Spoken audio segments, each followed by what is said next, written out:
សូមគោរពគណៈអធិបតីជាទីគោរពសូមគោរពលោកគ្រូអ្នកគ្រូមេដាបៃតាអាណាព្យាបាលនិងសិស្សសានុសិស្សទាំងអស់ជាទីគោរពស្រឡាញ់នាងខ្ញុំឈ្មោះកូរីសាន់ឌីជាសិស្សថ្នាក់ទី6នៃសាលាបឋមសិក្សារុនភូមិគាស្រមោលរិស័យខេត្តបាត់ដំបងនាងខ្ញុំឡើងមកនេះដើម្បីអានអត្ថបទមួយដែលមានចំណងជើងថារឿងអ្នកគ្រូរបស់គុណសូមអង្គពិធីទាំងមូលរីករាយសម្ដាប់ដូចតទៅរឿងអ្នកគ្រូរបស់គុណជាសិស្សសាលាបឋមសិក្សាភូមិបឹងគេជាកូនកំព្រាឪពុកម្ដាយហើយរស់នៅជាមួយម្ដាយមីងគុណជាក្មេងឆ្លាតស្លូតបូតហើយឧស្សាហ៍ជាយាមគុណខិតខំរៀនសូត្រហើយធ្វើកិច្ចការដោយហ្មត់ចត់អ្នកគ្រូនិងសិស្សឯទៀតស្រឡាញ់គុណគ្រប់គ្នាអ្នកគ្រូអាណិតគុណណាស់ព្រោះគុណមានជីវភាពក្រីក្រជាងសិស្សឯទៀតអ្នកគ្រូបានដឹងថាគុណចូលចិត្តនិងប៉ិនប្រសប់ក្នុងការគូគំនូរគាត់មានបំណងជួយគុណឲ្យខ្លាចជាសិស្សជាជាងគំនូរដល់ពូកែម្នាក់ថ្ងៃមួយអ្នកគ្រូបានហៅគុណមកសួរគុណតើឯងចង់ខ្លាចជាជាងគំនូរដែរឬទេគុណឆ្លើយគុណលើកដៃសំពះអ្នកគ្រូហើយឆ្លើយដែរស្រងួតស្រងាត់ជំរាបប្រសាសន៍អ្នកគ្រូការងារនេះខ្ញុំចូលចិត្តណាស់ប៉ុន្តែខ្ញុំមិនអាចធ្វើបានទេអ្នកគ្រូញញឹមហើយនិយាយបន្តខ្ញុំមិនអីទេបើឯងពេញចិត្តខ្ញុំនឹងទៅនិយាយជាមួយឪពុកមាខ្ញុំឲ្យគាត់ជួយបង្រៀនគាត់ជាជាងគំនូរដ៏ចំណានម្នាក់គាត់ចិត្តល្អណាស់គាត់ធ្លាប់ជួយក្មេងក្រីក្រដោយឯង3នាក់រួចមកហើយចំណែកខ្ញុំនឹងជួយផ្នែកសម្ភារៈឯងកុំព្រួយអីគិតតែខំរៀនទៅគុណសំពះអរគុណអ្នកគ្រូប៉ុន្តែប៉ុន្មានថ្ងៃក្រោយមកពេលកំណេគុណបានឆ្លៀតពេលទៅរៀនគូគំនូរពូធឿនបានជួយបង្រៀនគុណដល់ស្មោះសរមិនយូរប៉ុន្មានគុណអាចគូរូបភាពខ្លះគុណបានជួយគូរូបភាពផ្សេងទុកជាសម្ភារៈ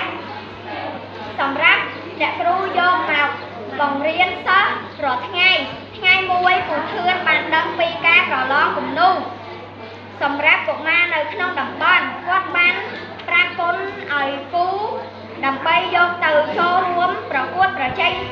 នឹងគេស្នាដៃរបស់គុណពេលនោះបានជាប់លេខ2ក្រោយមកទៀតមានការប្រឡងម្ដងទៀតលើកទី2នេះគុណទទួលបានលេខ1ព្រមទាំងទទួលបានរង្វាន់យ៉ាងច្រើនគុណសប្បាយចិត្តណាស់គេរកតែខំប្រឹងថែមមួយកម្រិតទៀតតែគេក៏មិនភ្លេចការរៀនសូត្រដែរ2ឆ្នាំក្រោយមកពូធឿនបានហៅគុណឲ្យទៅជួយគូគំនូររបស់គាត់សម្រាប់លក់គាត់បានឲ្យកម្រៃខ្លះដល់គុណ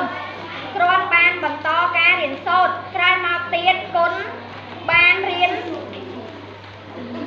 ចូលរៀនមហាវិទ្យាល័យវិចិត្រសិល្បៈតាមការណែនាំរបស់អ្នកគ្រូនិងពូធឿនគុណអាចរកប្រាក់បានបណ្ដាហើយក្រោយមកគេក៏ខ្លាចជាជាងគំនូរដ៏ល្បីម្នាក់គុណមិនដែលភ្លេចគុណពូធឿននិងអ្នកគ្រូរបស់គេឡើយសូមអរគុណ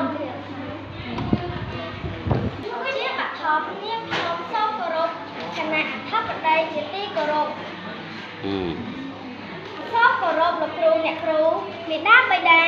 អាណាព្យាបាលនិងសិស្ស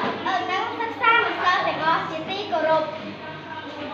នាងខ្ញុំឈ្មោះគុណនីតាជាសិស្សថ្នាក់ទី6កនៃសាលាបឋមសិក្សារុនឃុំគាស្រមោលវិស័យខេត្តបាត់ដំបងនាងខ្ញុំឡើងមកនេះដើម្បីអានអត្ថបទមួយដែលមានចំណងជើងថារ៉ែប្រេងកាតសូមអង្គពិធីទាំងមូលរីករាយសម្ដាប់ដូចតទៅអំណាចរ៉ែប្រេងកាតជារ៉ែមួយប្រភេទដែលមានតម្លៃជាងគេលើពិភពលោកនៅប្រទេសកម្ពុជាគេរកឃើញរ៉ែប្រេងកាតនៅក្នុងដីក្រោមបាតសមុទ្រនិងក្រោមដីបាតបឹងទន្លេសាបបច្ចុប្បន្ននេះក្រុមហ៊ុនវិនិយោគទុនជាច្រើនកំពុងចរចាជាមួយរាជរដ្ឋាភិបាលកម្ពុជាដើម្បីបូមប្រេងកាតនៅក្នុងសមុទ្រខ្មែរតាមការស្រាវជ្រាវបានឲ្យដឹងថាប្រេងកាតនៅប្រទេសកម្ពុជាមាន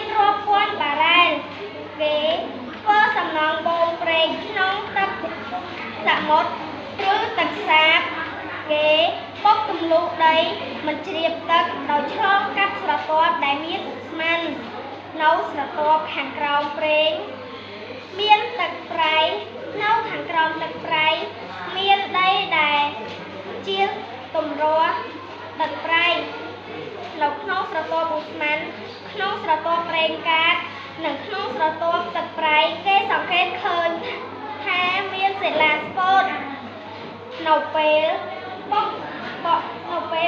បំគង់ដល់ឧស្ម័នគេដឹងថាចិត្តដល់ស្រទាប់ប្រេងហើយដូច្នេះគេមានការប្រុងប្រយ័ត្នមិនឲ្យការបុកនេះជ្រុលហួននាំឲ្យប្រេងកាតបាញ់ឡើងខ្លាំងហួសបំពង់បំហូរប្រេងដែលគេបូមពីក្នុងដីត្រូវហូរចូលបំពង់បំហូរទៅកាន់រោងចក្រចម្រាញ់ប្រេងកាតគេបានប្រេងច្រើនប្រភេទពីការចម្រាញ់ប្រេងឆៅដូចជាប្រេងកាតសម្រាប់ចាក់យន្តហោះប្រេងសាំងប្រេងកាតប្រេងម៉ាស៊ូតប្រេងរំអិលនិងកាកសំណល់សម្រាប់ចាក់ក្រាលផ្លូវថ្នល់ប្រេងកាតឆៅឬមាសខ្មៅមានប្រយោជន៍ក្នុងការអភិវឌ្ឍសង្គមសេដ្ឋកិច្ចប្រទេសដូច្នេះកូនខ្មែរគ្រប់រូបត្រូវចូលរួមថែរក្សាសម្បត្តិធម្មជាតិទាំងក្នុងដីទាំងក្នុងទឹកឲ្យបានគង់វង្សជារៀងរហូតសូមអរ